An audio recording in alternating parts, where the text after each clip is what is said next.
J'aime que l'on soit précis quand on fait de la politique, surtout à une époque comme l'époque actuelle où les gens ne comprennent plus rien à ce qui se passe.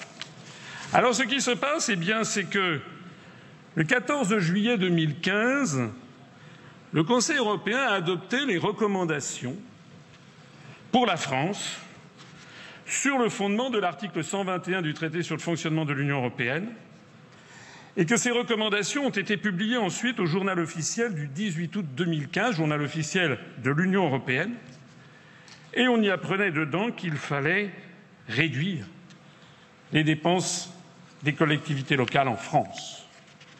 C'est la raison pour laquelle c'est sur le fondement de ces orientations qu'a été présenté par M. Macron, ministre de l'économie et des finances, le 13 avril 2016, c'est pas son programme, ça c'est ce qu'on fait croire aux Français. C'est le programme national de réforme PNR 2016 qui est en fait l'application directe, et vous verrez ici ce tableau qui a été publié par Bercy, où vous verrez directement dans l'annexe 1 que pour remplir l'objectif fixé par la Commission européenne, il a donc été décidé de poursuivre la baisse des dotations aux collectivités locales avec un gel en valeur en 2013, une baisse de 1,5 milliard d'euros en 2014, des nouvelles baisses de 3,5 milliards d'euros en 2015 et des nouvelles baisses de 3,3 milliards d'euros en 2016. Et comme le 18 mai 2016, il y a eu un nouveau rapport des grandes orientations de politique économique fixées par la Commission européenne qui demande expressément de poursuivre la baisse des dépenses des collectivités locales, il est prévu qu'en 2017, il y aura une diminution de 3,7 milliards d'euros des dotations de l'État. L'article 121 du traité sur le fonctionnement de l'Union européenne s'applique. Et s'appliquera quel que soit le président de la République qui sera élu le 7 mai prochain, sauf si c'est moi. Puisque je suis le seul, je ne suis pas sûr que ce soit si drôle, puisque je suis le seul à mettre en œuvre, dès mon entrée en fonction, l'article 50 du traité de l'Union européenne qui prévoit la sortie d'un État de l'Union européenne, ce que d'ailleurs nos amis britanniques vont faire dans quelques jours.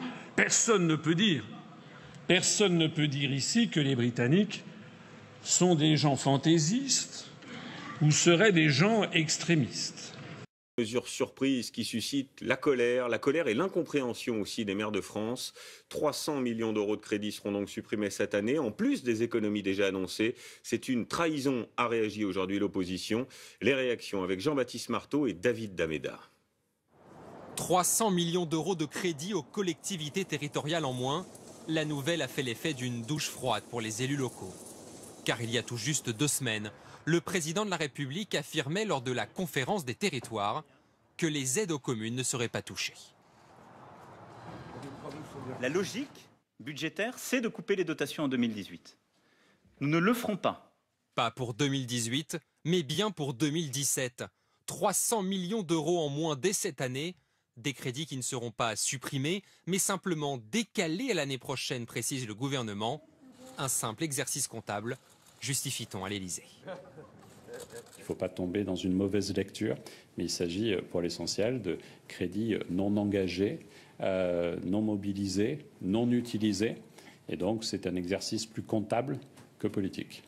L'argument ne convainc pas l'opposition qui dénonce un double discours.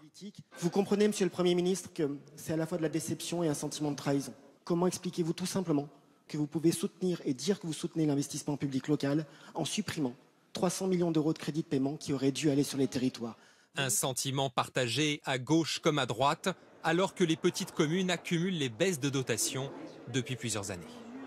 C'est la saignée permanente, finalement. Comme si ça allait être la solution à tout. Et je pense que dans bien des endroits, on arrive au bout de souffle. On demande toujours aux collectivités d'en faire plus avec moins de moyens. À un moment donné, ça craque. Peut-être que les métropoles vont s'en sortir parce qu'elles ont des marges de manœuvre qu'elles trouveront dans leur budget. Mais enfin, les communes rurales, il faut que M. Macron sorte de l'Élysée. Il faut qu'un jour, il aille dans la ruralité. De nouvelles coupes budgétaires qui suscitent la polémique. Mais le plus dur arrive à l'automne pour le gouvernement. Il devra trouver de nombreuses autres économies pour le budget 2018. et s'appliquera quel que soit le président de la République qui sera élu le 7 mai prochain, sauf si c'est moi.